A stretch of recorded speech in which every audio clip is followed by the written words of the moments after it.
We know the basic head is kind of like an oval, sort of a egg shape somewhat. This mechanical approach is just before we get the placement of everything in the preliminary before we go into likenesses.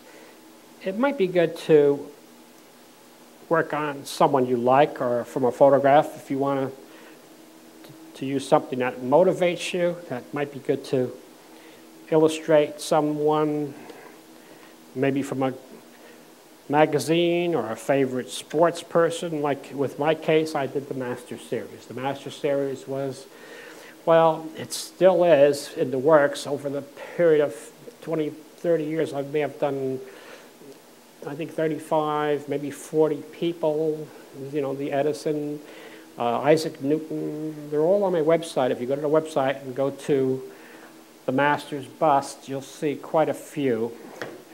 And they go into different sizes, and there's three-dimensional, there's relief, like we talked about here, and there's quite a few people over the years that I appreciate and created. Okay, now, this stage is interesting. We're kind of trying to copying this piece, which we're pretty much there in the rough. Let's get that wedge now. Now, sometimes when I do a wedge, I might use a table or something to help me shape things, just like that. This. A wedge is just a piece that's going to be kind of to do with the front of the face, and it's going to go right about here. All right, now that should be kind of even,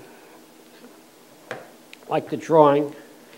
And if it's too long here, well, cut that out. Remember, we can add that back again if we want. That's the beauty of working with clay, is that we can shape it, remove it, build up, take away, add. Total flexibility of the medium makes this kind of fun because there's no fear of making mistakes. It will come out. Sometimes you can start doing one thing and it turns out looking like somebody else. It could be interesting to develop. Okay, the nose is going to go in next. That's going to be a piece. We're going to just roll it like that, shape it here. That's another wedge in a little different shape, but also it's good to look at things. Like for the eye, it's good to look at pieces like this, that I just study the detail of a person's eye and work on a thing like this. That's good.